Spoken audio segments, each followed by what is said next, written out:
about to begin. We want to welcome you to the Vampire and Devil Show. We want to welcome you to the Vampire and Devil Show. It's gonna be bloody fun. We're gonna kill everyone. Welcome to the Vampire and Devil Show. With lots of blood and lots of guts. Two horror fanatics and rock and roll nuts. Welcome to the Vampire and Devil Show.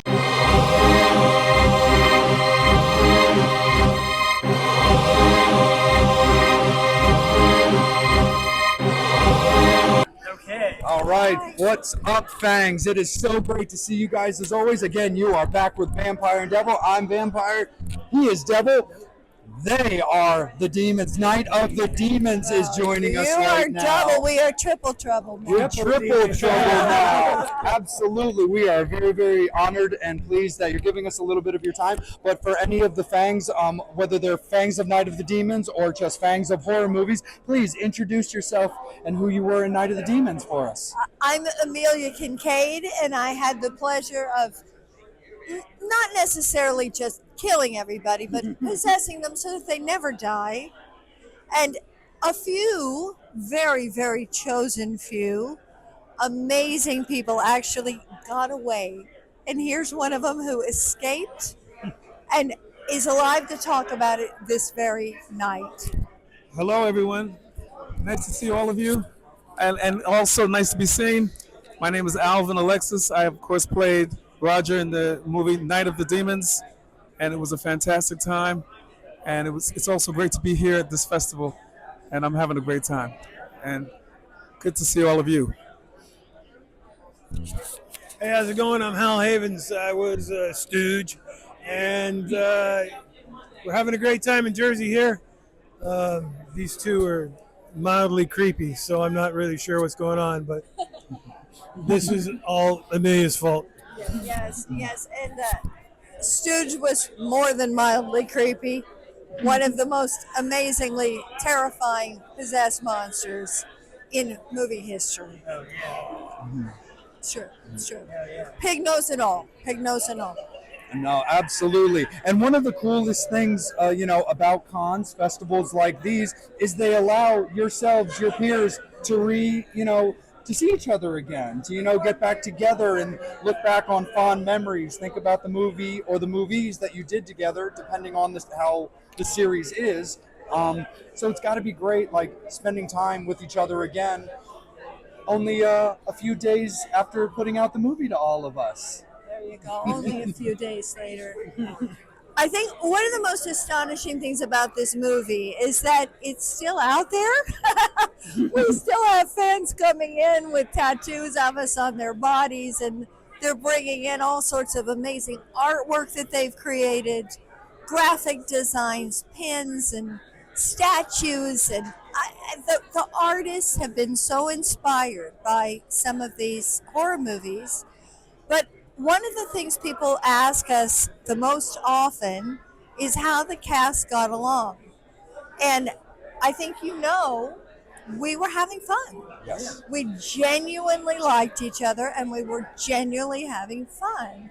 So to have us be able to come back together all these years later, when we still genuinely like each other and we're still finding ways to get in trouble and have fun, it's a real honor. It's a real honor and a pleasure that these movies are still alive, and it's because of you. You fans are keeping these movies alive. Now, not only just the kids of the fans, the grandkids of the fans are coming in, and they're Night of the Demons crazy. They're crazy about the movie. I mean, that's got to be an amazing thing for you guys, for have a movie that puts its claws into the subculture of horror to where tattoos are a thing and it's being shared with generations, as opposed to being a standalone movie that's maybe dominantly remembered by the people that saw it at that time, but they're passing it on to their families. That's got to be an amazing feeling. Yes, it is. And, when you think about it, 1987, when we filmed this, none of us thought that we would be here today. How many years later? Well, just do the math, folks. Yeah. Here we are. 2 years and later. and it's just amazing that it continues, and I'm very grateful for that. I'm also very happy that we have a very devoted fan base, and it's you guys who are keeping it alive and passing on from generation to generation. So we thank you, because without you, we wouldn't be here, and it continues to grow every year.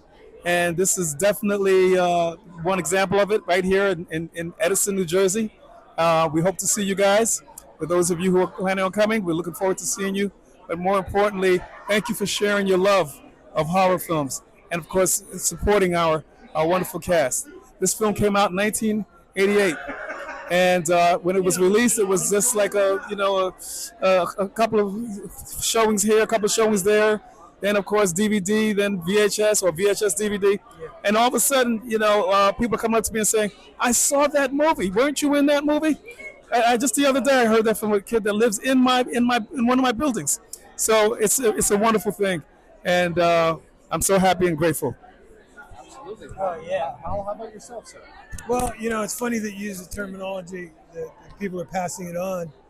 It made me think of years ago, we were in Riverside all together, and I met a couple, and I thought they were boyfriend and girlfriend. It actually turned out it was an older brother and sister. And he told me that, I think at the age was 12, he said, when I was 12 years old, my mother gave me Night of the Demons. And when she was 12 years old, I gave it to her. And he didn't mean gave a copy of the film. He meant shared it. It would become a family tradition. And I swear to God, I was almost in tears. I was just in shock that to be lucky enough to be involved in something that people have, they identify with. And, you can't help but be grateful. That's it. But like you said, it's become a generational thing. And man, how many times you get that in your life? Oh, yeah. So many people, they watch it every Halloween. Oh, yeah. It's And then definitely, the I watch family horror comes movies all the together, they time. watch it every Halloween. I love it. And it's It's like, definitely rotation all the Christmas, It's a Wonderful Life. Yeah. We've got certain things that we love to watch. I've got friends who watch The Wizard of Oz every birthday.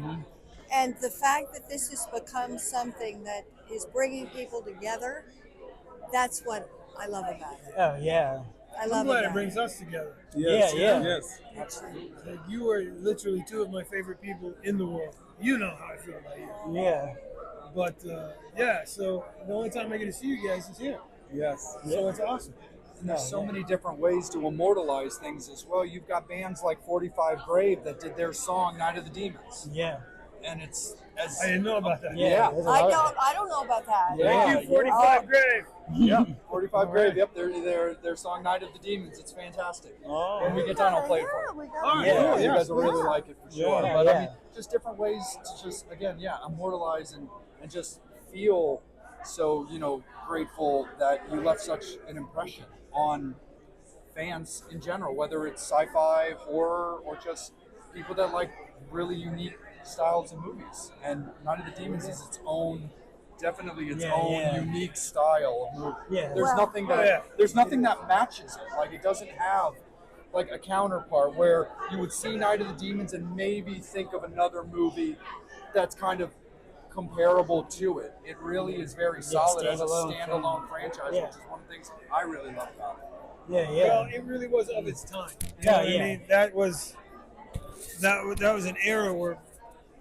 the horror comedy was kind of a thing, Yeah. but it had to be kitschy. And I think what made Night of the Demons kitschy is because we didn't think it was kitschy. We were just making a movie and trying to be as good as we could be. And in my case, trying to be as weird as I could be. And it just, Kevin put it together. And he put it together well. There was such a good crew on that. Remember, I don't know if you guys remember David Lewis. You do, obviously. Yeah. Dave Lewis was a brilliant cameraman. In fact, my first moment on the set, I got dropped off. I was on the street. They were shooting the exterior scene with the rat gag, right? Yeah, in the yeah. beginning. And I got dropped off and I was standing next to this car. I thought I was standing out of the way, and I looked down, and there is the DP with a 35 millimeter camera in one hand, crouched behind a car. And on action, he got up and he did. And there's a big tracking shot in the beginning when Yeah. it comes to the rat gag. He did that live, holding a 35 millimeter camera with one hand. It's crazy. And he yes. did it twice. And that was it. That's all it took. And I was just like, oh, we're making movies now. Yeah. You can't pick up a 35 millimeter camera and go hauling off with it. People don't realize. I love the fact that you're bringing that up because actors get a lot of credit. We get the credit for everything. Yeah. And now I'll look at something and I'll go, if that weren't edited the way it is, it wouldn't be scary. Yeah. Or if we didn't have the cameraman that we had running through those green, greasy, The doors, yeah.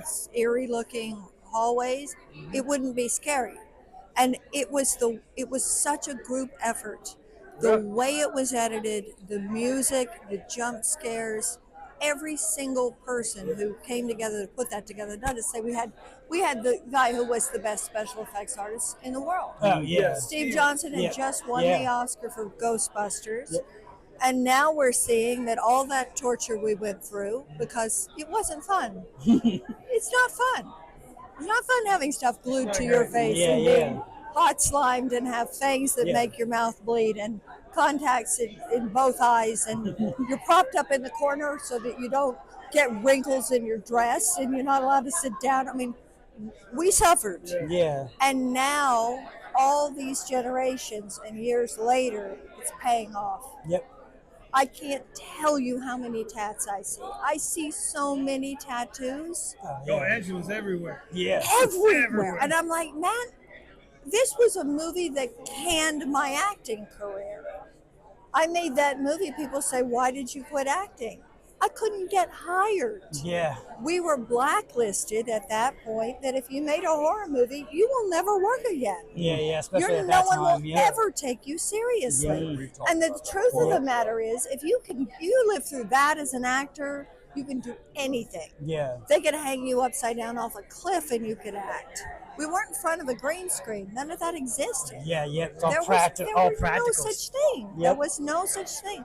Then Demons 2, I was in that snake makeup for 27 and a half hours. Brian Treacher Smith, who is a genius, who I adore, came up to me and said, well, Amelia, on the next one, you're going to throw a fireball. And I said, oh, you're going to set my hands on fire? Because in the first movie, they set my hands on fire. It's real. I had six seconds before it went into an ice chest. Oh man. And he said, no, we're going to do it in post. And I said, post? What's that? There was no CGI. Yeah. And I think that people are responding to the fact that they know we're in there. Yep. This isn't CGI. This is real. And you maintain an emotional connection to the actor because they're really contacts in his eyes. Yeah. It's not going to be red twinkles that they add at the end of the movie, you know? Yeah. Exactly. But it is so flattering that the fans are keeping it alive. Oh yeah. Because Yeah. we couldn't do it. Yeah. And the cool. We need you to do it. Yeah, exactly. And the cool thing about it, especially at a time when these movies were coming out with part 1, part 2, and part 3, having the same actors in all 3 of those movies was like almost kind of unheard of as far as the horror franchise at that time. Yeah. So it was so awesome to be, to see that, you continued, the character for each one of the ones. And like in that question, what kill out of all 3 movies was your favorite kill? Oh, I just can't play favorites. It's just not You fair. better be kissing me. I didn't kill you. Halfway. Halfway. You were just possessed. Yeah. You were just possessed. He's dead. He's pretty much like, you're not coming back. You're not coming back from that. It was kind of done then, yeah. No, I made you eternal, and look at you now. See? You're here in front of your fans because your fan base and your stardom is eternal now. See, look what you did. It was Die? Your power. it was a love smack. Yep. And listen, we're still here. Yeah, We're yeah. all still here. Yeah. So awesome. I you know, it's wonderful to be able Yeah. to. Yeah, it's cool Yeah. like that, 'cause especially when you see a lot of these actors, you get together and you're kind of like friendly, but you can like literally tell that you guys are like actually do care about each other, which is really, really awesome in the industry where there's so much cutthroat in the movie industry. It's cool to see that it's not like behind the camera facade. Once the camera turns off, you're like, screw these guys, I'm out of here. It's like we want to hang out, we want to see each other, we actually do like each other. Yeah, well, but we had a wonderful chemistry on the set. Yeah. And I think, just going through the experience that Amelia and Hal talk about, I wasn't involved with that special effect makeup. So I consider myself a little fortunate because I got to go home a little earlier. But it was but at the same time, it was a very wonderful experience. It was my first Hollywood film. I had, never done anything in Hollywood up to that point. I was in Hollywood for a couple of months, auditioning, getting a lot of callbacks, and then finally, the day I was getting ready to leave town was the day I got a call for the audition for this. Nice. And so it was very special. It's something I always remember. Weren't you on the way to the airport or something? Like Yes, that? I was. It was New York? it was the last day of February, and my flight was booked, and I was actually I got a phone call from my agent at the time, and he said I have an audition for you, and I didn't tell him that I was leaving that day. I was just planning on calling him once I got back to New York to let him know that I had to go because the truth of the matter is I ran out of money. Yeah. And I was in so much debt at that point that I was like, I can't. There's no way I could see myself staying around for an extra month. So I had a decision to make. The flight left at the same time as the audition. So I knew that I had to and my mind was saying, go back, because there's no way you can afford to pay rent for another month except go into more debt. And I made the decision to actually stay around and take the audition. And of course, it was a big risk, but it was one that paid off. Oh yeah, because I mean, without that decision, we wouldn't be talking to you right now with that. So that's awesome. You made Yeah. some movie history yourself there, didn't you? Yeah. I mean, and of course, at the time, I did not realize that this was that I would be one of the first African Americans to actually survive. Yeah, Past the first 5 minutes of the horror with that film. in the horror films. So- At that time, that you got Yeah. being killed off easily. You didn't in have to films. bet on Yeah. that black guy. Yeah. You knew that. So Yeah. He is. He's the king, man. yeah, so it was wonderful. Oh, for sure. And something I'm very happy about. Oh yeah. Absolutely, Yeah. for sure. But we can't thank you enough. Yeah, for Amelia, taking the thank time. you Awesome. So much. So much talking to you guys. Yeah. Thank you. Hal, thank you guys so much for your time. We Yeah, really yeah, appreciate yeah. you guys. Thanks for Thanks. being here. Thank you guys so very, very much. I am Vampire. He is Devil. She is Angela. He is Roger. And he is Stooge. But they are Night of the Demons. Horns up. Fangs out.